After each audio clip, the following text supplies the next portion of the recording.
السوداني يصدم الفصائل بدعم الأمريكان، وقآني يزاحم ماجورك في بغداد.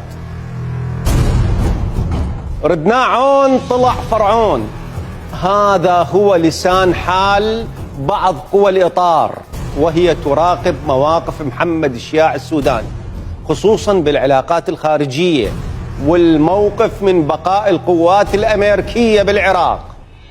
خلونا نرجع ونشوف القصة.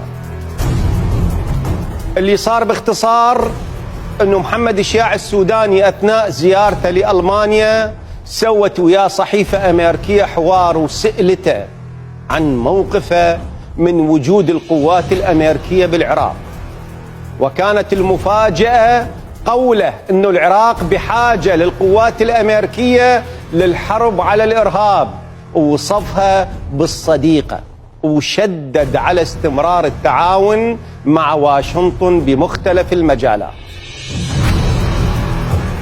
هاي التصريحات فاجأت بعض قوى الإطار اللي معروف موقفها من الوجود الأمريكي، وياما وصفتها بقوات احتلال، واستهدفت بعض الفصائل معسكراتهم وقنصليتهم بأربيل ومحيط سفارتهم في بغداد، وكانت تسميها أوكار تجسس.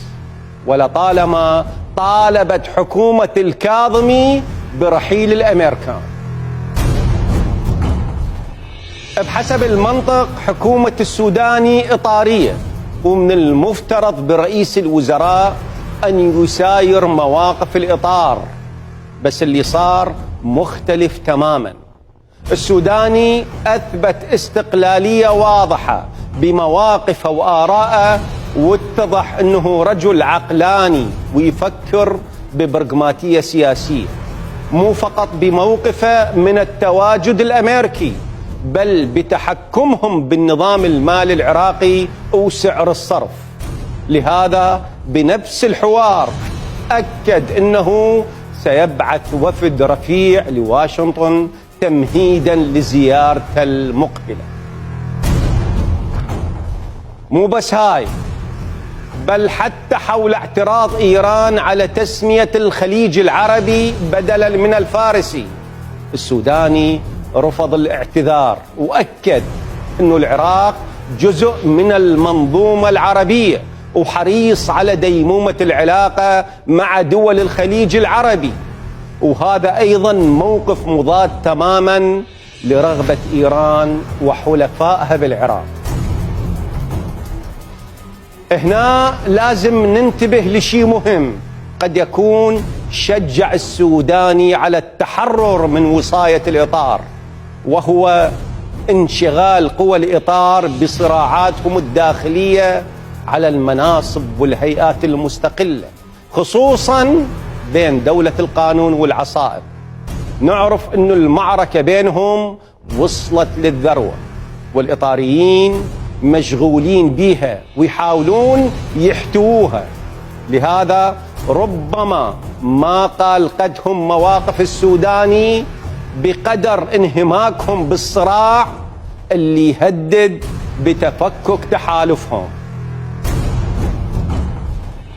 بالنتيجة هاي الأجواء جاءت لمصلحة رئيس الوزراء، لهذا بدأ يخلق لنفسه مساحة مهمة من الاستقلالية، بدليل تكرار لقاءاته بالسفيرة الأمريكية وإصراره على إبعاد قوى الإطار عن بعض المناصب الحساسة مثل إدارة المخابرات ومستشارية الأمن الوطني، وإبقاء لعدد من الشخصيات بمواقعها من أيام مصطفى الكاظمي، الله يذكره بالخير. نجي للخلاصة. قوى الإطار اختاروا محمد الشياع السوداني لرئاسة الوزراء على أساس يكون عون لهم بتنفيذ أجنداتهم، بس اللي صار غير هذا. عون طلع واقعي ويعرف واقع الحال وجاي يتصرف على أساسه. هل سينجح ويسوي فارق لو هي مجرد فترة انشغال، وبمجرد حسم صراعاتهم يرجعون له. هاي يمهم ويم الله. حياكم.